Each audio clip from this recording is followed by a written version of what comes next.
आज आपण पाहणार आहोत प्रेझेंट परफेक्ट कंटिन्युअस टेन्स. आणि जेव्हा कधी आपण टेन्स पाहतो तर टेन्स पाहण्याच्या आधी त्या टेन्सचं स्ट्रक्चर पाहतो. कारण एखादं वाक्य कोणत्या टेन्समध्ये आहे ते आपण त्याच्या स्ट्रक्चरवरून ओळखतो. तर प्रेझेंट परफेक्ट कंटिन्युअस टेन्स याचं स्ट्रक्चर काय?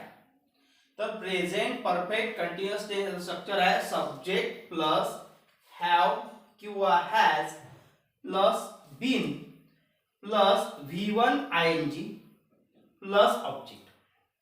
या फॉर्म मध्ये कोणतंही वाक्य राहिलं तर वाक्याचा tense present perfect continuous tense असतो.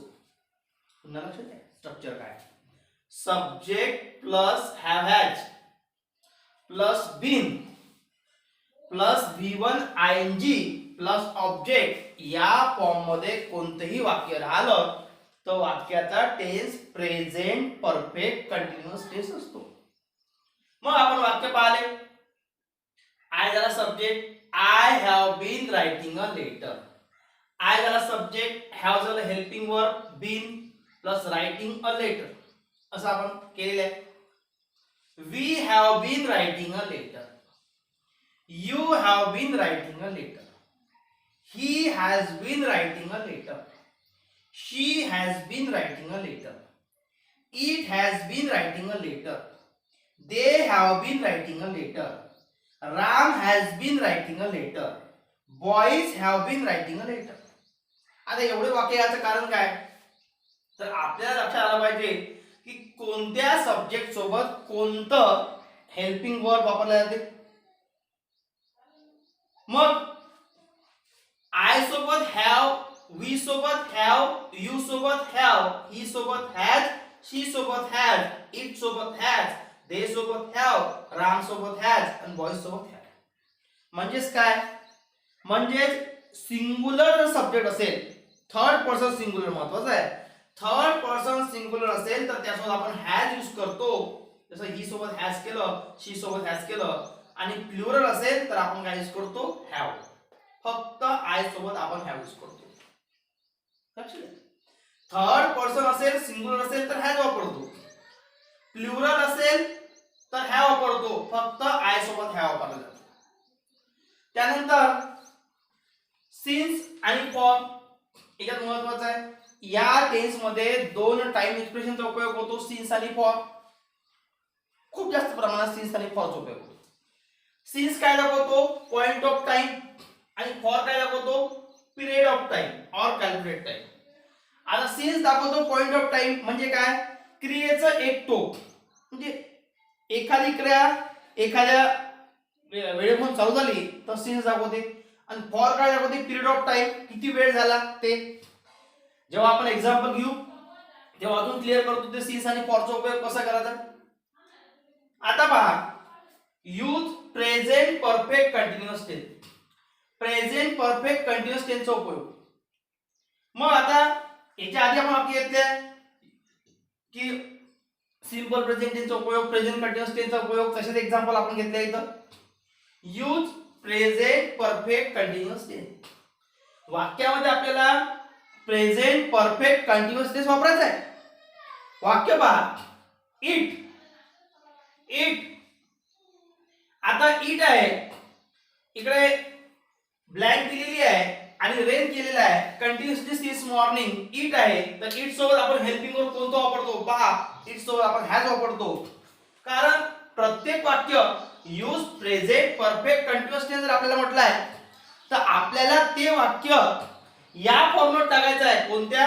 Subject plus have has plus been plus V1 ING plus object. या फॉर्म मध्ये ते वाक्य टाकायचं आहे. या फॉर्म मध्ये जर आपण वाक्य टाकलं तर त्या वाक्याचा टेन्स कोणता होईल? Present perfect continuous tense.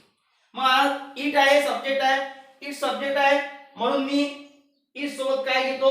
Helping verb has, it has. It has. Rain आहे, हॅज नंतर एक शब्द ऍड करतो, कोणता? Been. It has been. Rain आहे तर आपला V4 पाहिजे, V1 प्लस आयएनजी पाहिजे, वर बाय रेन त्याला आयएनजी राहतो रेनिंग. वाक्य झालं it has been raining continuously since morning. It has been raining continuously since morning असं वाक्य आलं. आता पहा हा सिन्स वापरलाय. सिन्स चा उपयोग काय म्हटलं मी तर पॉइंट ऑफ टाइम. एखादा पॉइंट टाकायचा आहे तर आपण सिन्स वापरतो. It has been raining continuously since morning. अर्थ असा होतो की सकाळपासून पाऊस चालू आहे म्हणजे सकाळी पाऊस लागला म्हणजे आता दुपार असू शकते किंवा संध्याकाळ असू शकते, पाऊस थांबला नाही. पूर्ण वेळ सांगितला नाहीये, क्रियेचा एक टोक सांगितलाय, एक वेळ सांगितलाय की सकाळपासून असं म्हटलंय it has been raining continuously since morning. सकाळपासून पाऊस चालू आहे म्हणजे अजूनही पाऊस चालू आहे, पाऊस थांबलेला नाही. एखादी क्रिया भूतकाळात चालू झाली आणि वर्तमान काळात चालूच आहे अशा क्रियेचा बोध करण्यासाठी कोणता टेन्स वापरतात प्रेझेंट परफेक्ट कंटिन्युअस टेन्स. लक्ष द्या, एखादी क्रिया भूतकाळात चालू झाली आणि वर्तमान काळात चालूच आहे अशा क्रियेचा बोध करण्यासाठी प्रेझेंट परफेक्ट कंटिन्युअस टेन्स वापरतात. आणि या टेन्स मध्ये दोन टाइम एक्सप्रेशन वापरले जाते. कोणते सिन्स आणि फॉर. सिन्स कशासाठी point of time. Point of time एखादी क्रिया सुरू झालेली आहे त्याचा पॉइंट टाकायचा आहे तर पॉइंट ऑफ टाइम म्हणजे मी सकाळपासून शिकवत आहो असं मला म्हणायचं आहे. पण हा झाला मी सिन्स वापरेल. I have been teaching since morning. मग एखादी क्रिया तुम्हाला सकाळपासून असं व्हायचं आहे की एकच टोक क्रियेचं तर आपण सिन्स वापरू. दुसरं वाक्य पहा he work in the garden since morning. ही सोबत कोणतं एक वापरू, कोणतं वापरायचं आहे पहा. लक्ष द्या, ही सोबत हॅज. ही हॅज एक शब्द ऍड करतो बीन. वर्क आहे वर्किंग. वर्कचं काय झालं वर्किंग. वाक्य झालं he has been working in the garden since morning. तो सकाळपासून गार्डन मध्ये काम करत आहे. सकाळपासून काम करत आहे. पहा क्रिया चालू झाली भूतकाळात म्हणजे सकाळपासून म्हणजे आता सकाळ नाही आहे, आता दुपार असेल संध्याकाळ असेल तो सकाळपासून गार्डन मध्ये काम करत आहे. क्रियेचं एक टोक दिलेलं आहे, पॉइंट ऑफ टाइम दिलेला आहे. सकाळपासून म्हटलं मी असं नाही म्हटलं की 4 घंट्यापासून 5 घंट्यापासून, सकाळपासून म्हटलं तर आपण काय वापरतो सिन्स. क्रियेचं एक टोक म्हणजे point of time.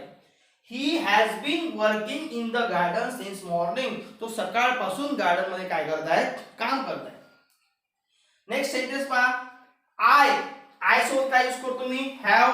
I have एक शब्द ऍड करतो कोणता बीन. I have been. त्यानंतर यूज आहे त्याचा करतो मी using. I have been using this laptop for 3 years. आता लक्ष द्या इथं मी फॉर घेतला. I have been using this laptop for 3 years. हा जो लॅपटॉप आहे मी 3 वर्षापासून वापरत आहो.